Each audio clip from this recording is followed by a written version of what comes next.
والفرقان المجيد.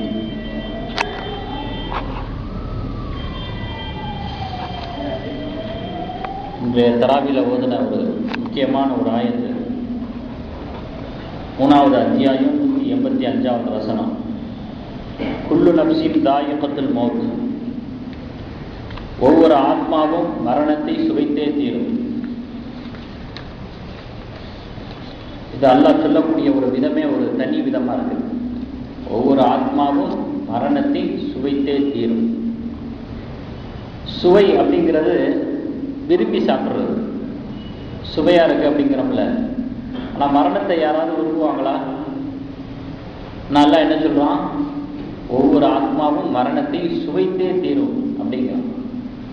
இதுல இருந்து அல்லாஹ் நமக்கு உணர்த்துறது என்ன அப்படின்னு சொன்னா, நம்முடைய ஆத்மா மரணத்தை சுவைக்கக்கூடியதாக நம்ம வாழணும். நல்லடியார்களை பொறுத்தளவுல அவர்களுக்கு மரணம் என்பது சுவையான விஷயம், ரொம்ப லேசா இருக்கும், லேசான முறையில் இருக்கும் அவங்களுக்கு மரணம். ஏன்னா மரணம் லேசா இருக்கிற மாதிரியான அமல்களை கொண்டு தன்னுடைய வாழ்க்கையை அமைச்சுக்கிறாங்க. அவங்களுடைய மரணத்தை லேசாக்கும்படியான அமல்களை கொண்டும் சிந்தனைகளை கொண்டும் அணுகுமுறைகளை கொண்டும் அவர்கள் தங்களுடைய வாழ்க்கையினுடைய தொகுப்பு அமைச்சுக்கிறதுனால அவர்களை கவனிச்சு அல்லாஹ் சொல்றான், ஒவ்வொரு ஆத்மாவும் மரணத்தை சுவைத்தே தீரும்.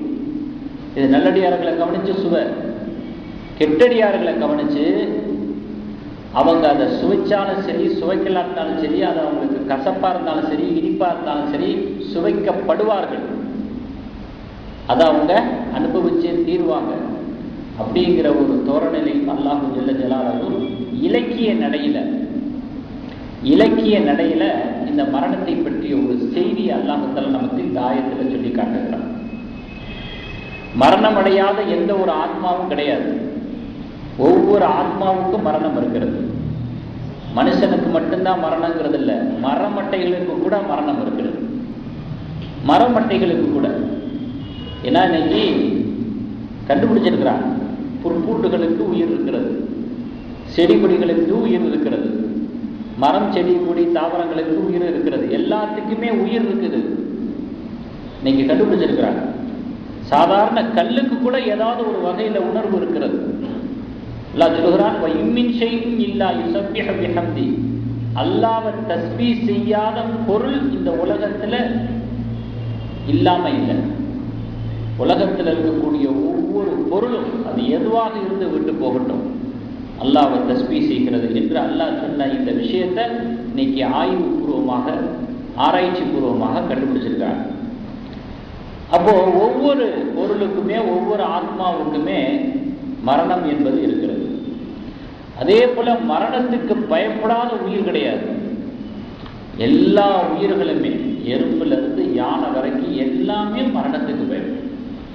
இந்த மனுஷன் மட்டும்தான் வியாதி வந்தா மட்டும்தான் பயப்படுறோம். மனுஷன் வியாதி வந்துருச்சுன்னா அப்படியே மரணத்தினுடைய பீதி ஆரம்பிச்சு. அதுக்கு அது அது அல்லாத மற்ற டைம்களில் பார்த்தீங்கன்னா என்னமோ அவன் 100 வருஷத்துக்கு வாழ போகிறது மாதிரியும் அவனுக்கு மரணமே தழுவப்படாதது மாதிரியும் அவனுடைய ஆக்டிவிட்டிஸ், அவனுடைய அணுகுமுறைகள், செயல்பாடுகள் இருக்குது. அபூ சயீத் அல்-குத்ரி ரலியல்லாஹு தஆலா அவர்கள் சஹாபி அவர்கள் சொல்றாங்க, அன்ன பகா அல் முஸ்லிமி குல்ல யௌமின் கனீமா, ஒரு முஸ்லிமுடைய ஒவ்வொரு நாள் உயிர் வாழ்வு என்பது அல்லாஹ் அவனுக்கு கொடுத்திருக்கிற கனிமத், ஒரு வாய்ப்பு. நீ அதாஇல் ஃபராஇதி வஸ்ஸலாத்தி, தொழுகை மட்டுமல்ல ஏனைய எல்லா கடமைகளையும் அதற்குரிய நேரத்திலே நிறைவேற்றுவதற்காக வல்ல ரஹ்மான் கொடுத்திருக்கக்கூடிய வாய்ப்பு. ஏன்னா இறந்து போனவங்களுக்கு அந்த வாய்ப்பு இல்லையே. அதனால நம்ம இப்படி நினைக்கணும், ஒவ்வொரு நாளும் நல்ல காரியங்களை செய்யறதுக்கு அல்லாஹ் நமக்கு வாய்ப்பு தந்திருக்கிறான், கொடுப்பினை தந்திருக்கிறான் அப்படின்னு உள் உணர்வோட நம்ம சிந்திக்கணும் என்பதாக அபூ சயீத் அல்-குத்ரி ரலியல்லாஹு தஆலா அவர்கள் சொல்லியிருக்கிறார்.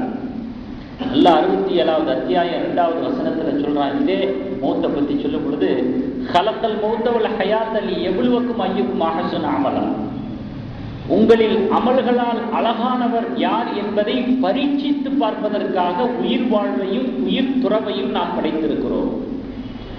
மரணத்தையும் சரி அல்லது வாழ்க்கையும் சரி அமல்களால் அழகானவர் யார் என்பதை பரீட்சித்து பார்ப்பதற்காக. பள்ளிக்கூட பரீட்சையில தோல்வி அடைஞ்சிட்டா மறுபடியும் பரீட்சை எழுதலாம். வாழ்க்கையே ஒரு பரீட்சை. வாழ்க்கை முழுவதுமே நம்ம பரீட்சித்து கொண்டு இருக்கிறோம், தேர்வில் இருக்கிறோம். இதுல ஃபெயில் ஆயிட்டோம்னா மீண்டும் மறுதேர்வு என்பது கிடையாது. அடுத்து எப்படி பாஸ் ஆக முடியும்? இதுல தோத்துட்டா, இதுல ஃபெயில் ஆயிட்டா அங்கலாய்ப்போம், ஆதங்கப்படுவோம், கை சேதப்படுவோம். பிரயோஜனம் லவ்லா அக்கர்த்தனி இலா அஜலின் கரீப், மீண்டும் ஒரு வாய்ப்பை யா அல்லாஹ் எனக்கு நீ தரமாட்டியா, இன்னும் ஒரு அவகாசத்தை எனக்கு நீ தரலாமே அப்படின்லாம் கேட்பான். பிரயோஜனம் ஏக்கம் இருக்கலாம், ஏங்கலாம், ஆனா அது நடக்காது.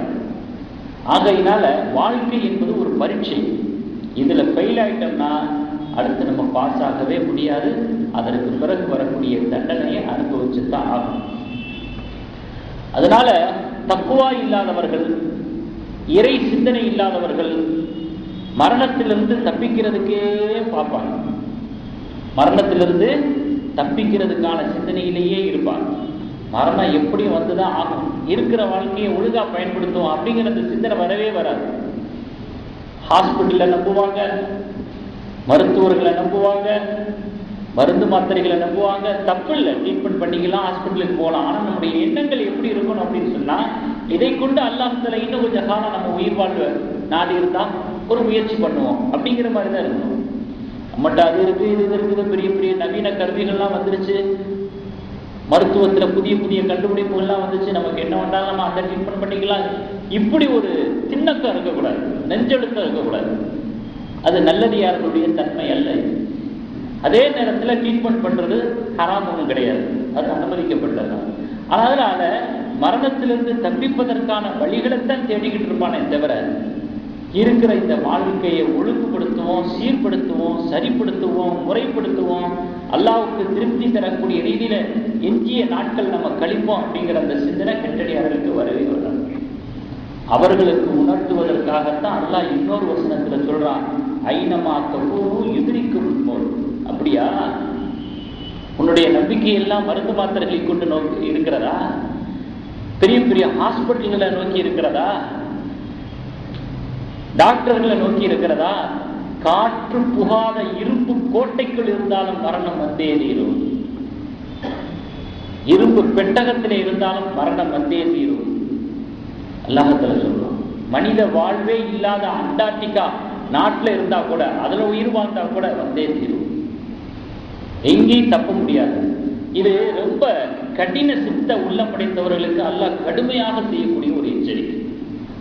மரணத்தினுடைய பயம் வந்துட்டா ஒரு மனுஷனுக்கு இருக்கக்கூடாத குணங்கள் எல்லாம் எடுபட்டு போயிடும். அந்த பயம் வராததுனாலதான் அவ்வளவு சேட்டை, அவ்வளவு குசும்பு. ஒரு நிமிஷம் உட்காந்து யோசனை பண்ணி பாருங்க. நான் இன்னைக்கு வெள்ளிக்கிழமை ஜும்மால கூட சொன்னேன், சனிக்கிழமை பையன்ல என்னமோ சொன்னேன். எவ்வளவோ நம்ம ஓடி ஓடி உழைச்சிருப்போம், தூங்காம சாப்பிடாம ரெஸ்ட் எடுக்காம, அங்கே ஓடி இங்கே ஓடி டென்ஷன் ஆகி, அப்படி கடைசியில் அதெல்லாம் நம்ம அனுபவிக்க போறோமா? அதை அனுபவிக்காமே போய் சேர்ந்துடும். அப்புறம் எதுக்குப்பா நீ அலைஞ்ச? ஆரோக்கியத்தை கெடுத்துக்கிட்ட, நிம்மதியை கெடுத்துக்கிட்ட, பிரச்சனைகளை உனக்குள்ளேயே ஏற்படுத்திக்கிட்ட, எல்லா பலாயும் தூக்கி தலையில போட்டுக்கிட்ட. ஏன்? கடைசியில் என்னத்தை கண்ட? இதுதான் அறியாமை. இப்ப இந்த அறியாமையிலிருந்து ரிலீஸ் ஆகணும் அப்படின்னு சொன்னா இரையற்ற மனசுல வரணும், மரணத்தை பற்றிய சிந்தனை வரணும். வெற்றிக்கான உத்தரவாதம் தீன்ல தான் சொல்லப்பட்டிருக்கு, வேற எதுலையும் சொல்லப்படல. வேற எதுலையும் அல்லாஹ் ரசூலுடைய வாக்கு இல்லை, தீன்ல தான் இருக்கு. அப்போ அதனாலதான் மரணத்தினுடைய சிந்தனை வரும்படியான ஒவ்வொரு காரியங்களையும் இஸ்லாம் நம்முடைய வாழ்க்கையில பூர்த்தி இருக்கிறது. ஜனாசாவில் கலந்துக்குங்க, ஜனாசாவுக்கு பின்தொடர்ந்து போங்க, ராயிப் ஜனாசா திருவுவீங்க, இப்படி நிறைய விஷயங்களை பார்த்து கபிரிஸ்தானுக்கு போங்க, தியானத்துக்கு போங்க. ஏன்? மரணத்தினுடைய சிந்தனைங்கிறது ஒரு மனிதனுடைய வாழ்க்கையில மிகப்பெரிய திருப்பு முறை ஏற்படுது. நான் பல தடவை சொல்லுவேன், கபிரிஸ்தானுக்கு போனா அங்கேயும் போய் அரசியலை பேசிக்கிட்டு, அட கபிரிஸ்தானுக்கு போக சொன்னதே எதுக்கு? அங்கேயும் உட்காந்துக்கிட்டு தன்னுடைய வல்லமையை பற்றி பேசிக்கிட்டு இருக்கிறது, அங்கேயும் போய் நின்றுக்கிட்டு அந்த அரசியலை பற்றி பேசிக்கிட்டு இருக்கிறது. கண்ட எப்படி மரணத்தினுடைய சிந்தனை வரும்? ஃபஇன்னஹா தذكرத்துல் மௌத், மரணத்தினுடைய சிந்தனையை ஏற்படுத்துகின்ற காரணத்தினாலே ஃபஸூருஹா, நீங்கள் ஜியாரத் செய்யுங்கள் என்று நபி ஸல்லல்லாஹு அலைஹி வஸல்லம் அனுமதிச்சிருக்கிறாங்க. எதுக்கு அனுமதிச்சாங்கிற காரணத்தையும் சேர்த்து தானே சொல்றாங்க.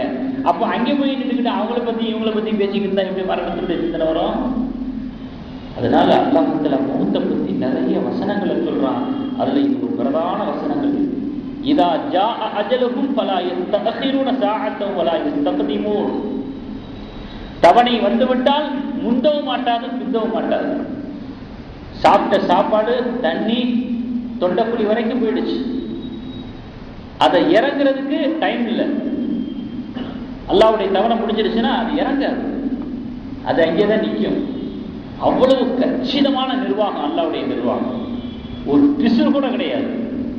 கல்லா இதா பலகத்தின் தராக்கிய வக்கீல மன் ராக், அல்லாஹ் இன்னொரு ஆயத்துல சொல்றான். மரணம் தொண்டைக்குழியை அடைந்து விட்டால் மந்திரிப்பவன் யார்? அல்லாஹ் கேட்கிற கேள்வி. அப்படிப்பட்ட ஒரு உயிர் வாழ்வு, அப்படிப்பட்ட வாழ்க்கையினுடைய ஒரு யதார்த்தத்தை நாம் பெற்றிருக்கிறோம். அதனால மனிதன் மறதியிலே இருக்கிறான். இதையெல்லாம் மறந்து தொலைச்சிட்டு இந்த அட்டகாசம் பண்றாங்க. இவன் மறதியில இல்ல, ஷைத்தானுடைய வலையில இருக்கிறான். இதை எப்படி மறதின்னு நம்ம சொல்ல முடியும்? கண் கூட பார்க்கறான், ஒவ்வொரு ஜனாதாவையும் பார்க்கறான், அற்பாயத்துல போறதை பார்க்கறான், ஆக்சிடென்ட்டை பார்க்கறான். நேற்று வரைக்கும் நல்லா பேசிக்கிட்டாரு, காலையில பேசிக்கிட்டாரு, 5 நிமிஷத்துக்கு முன்னாடி போன்ல பேசினாரு. இதெல்லாம் பார்த்துட்டு இருக்கிறத எப்படி நம்ம மறதின்னு சொல்ல முடியும்? ஷைத்தானுடைய வலையில இருக்கிறார். அதனால அல்லாஹ் எச்சரிக்கிறான். 25வது அத்தியாயம் 12வது வசனத்துல, இதா ரஅத்ஹும் மின் மகானின் பஈதின், இதா ரஅத்ஹும் மின் மகானின் பஈதின் சமிஉ லஹா தகையிதன் வ ஸபீரா. நரகம் வந்து கெட்டடியார்களை பார்த்த உடனே ஒரு பெரிய ஒரு சத்தம் கொடுக்குமா. அல்லாஹ் சொல்றான், நரகம் அது தூரத்திலிருந்தே பார்த்து விடும் தன்னிடத்துல வரப்போறது யாரு அப்படின்னு. தன்னிடத்துல வரப்போற அந்த கெட்டடியார்களை பார்த்துட்டு நரகம் பேரிரைச்சல் இடும், கத்தும். சுனாமி வரும்பொழுது எவ்வளவு பெரிய சத்தம் வருது பாருங்க. அந்த மாதிரி தகையிதன் கொதிக்கும், ஜபீரா பேரிரைச்சலை ஏற்படுத்தும் நரகம். வா வா உண்டு பண்றேன் பாரு. ஒரு சட்டியில சுடுதண்ணி வச்சுக்கிட்டு அதை தூக்கிட்டு போனாலே எவ்வளவு பவ்யமா தூக்கிட்டு போறோம். மேல ஊத்திடக்கூடாதான், காயப்பட்டுறக்கூடாதான். ஒரு சட்டி சுடுதண்ணிய கொதிக்க கொதிக்க சூடு பண்ணி கொண்டு போகும்போது அப்படி பார்த்து அப்படியே பதவூசா கொண்டு போவோம். மேல ஊத்திடுமோ, ஆளையே தூக்கி போட போறான்ல கொதிக்கிற நீர்ல நரகத்துல. பயம் வர வேணாம். அதுக்கு தான் அல்லாஹ் இந்த வசனத்துல சொல்றான், இந்த ஆயத்துல சொல்றான், அந்த இரைச்சல் வந்து சாதாரண இரைச்சல் அல்ல, பேரிரைச்சல். அவ்வளவு கடுமையான சத்தமா இருக்கும். இதையெல்லாம் சொல்லி அல்லாஹ் தஆலா எச்சரிக்கிறார். وَيَوْمَ يَعَضُّ الظَّالِمُ عَلَى يَدَيْهِ يَقُولُ يَا لَيْتَنِي اتَّخَذْتُ مَعَ الرَّسُولِ سَبِيلًا. கெட்டடியார்கள் மறுமையினுடைய நிலைமைகளை பார்த்துட்டு தன்னுடைய கைகளை பற்களால் கடித்துக் கொள்வார்கள். இந்த மாதிரி ஒரு தவறான வழியில போய் மாட்டுட்டோமே அப்படின்னு தன்னுடைய கைகளை தன்னுடைய பற்களால் கடித்துக் கொள்வார்கள். உலகத்திலே நம்ம பார்க்குறோம்ல, ஏதாவது செய்யக்கூடாத காரியத்தை செஞ்சுட்டோம்னா தலையில அடிச்சுக்கிடுவோம், அப்படியே நரன்னு நகத்தை கடிச்சுக்கிடுவோம். இப்படி பண்ணிட்டோமே, இப்படி ஆகிப்போச்சு, அப்படியே கடிச்சு கடிச்சு அப்படியே கையவே தின்றுவான் கெட்டடியார். அல்லாஹ் சொல்றான் 25வது அத்தியாயம் 27வது வசனத்துல சொல்லி காட்டுகிறான். அவ்வளவு படுமோசமான நிலைமைகளும் நிகழ்வுகளும் மரணத்திற்கு பிறகு மறுமையில் இருந்து கொண்டிருக்கிறது. இருக்கிற வாழ்வை நாம் செம்மையாக அமைத்துக் கொள்ள வேண்டும். மரணம் என்ற ஒரு கடிவாளம் மட்டும் இல்லை அப்படின்னா மனுஷன் அடங்கவே மாட்டான். மிகப்பெரிய ஒரு கடிவாளமாக அல்லாஹ் தஆலா இந்த மரணத்தை கொடுத்திருக்கிறான். இந்த மரணம் நல்லடியார்களுக்கு அருளாக இருக்கிறது, கெட்டடியார்களுக்கு மருளாக இருக்கிறது. மருண்டு போறான், மிரண்டு போறான். ஆனா நல்லடியார்களுக்கு அருள், கெட்டடியார்களுக்கு மருள். ஏன் இப்படி வச்சிருக்கிறான் அப்படின்னா நம்ம நல்லடியார்களாக நம்முடைய வாழ்க்கையை அமைத்துக் கொள்ள வேண்டும் என்பதற்காக இப்படி வச்சிருக்கிறான். அப்படிப்பட்ட ஒரு தூய்மையான ஒரு வாழ்க்கையை, மரணத்தினுடைய சிந்தனையை ஏற்படுத்தக்கூடிய, அதனுடைய அடிப்படையில் நம்முடைய வாழ்க்கையை ஒழுங்குபடுத்தக்கூடிய ஒரு நல்லுள்ளம் கொண்ட ஒரு வாழ்க்கையாக வாழக்கூடிய பாக்கியத்தை கொடுப்பினை வல்ல ரஹ்மான் நம் அனைவருக்கும் தந்த புரிவானாக.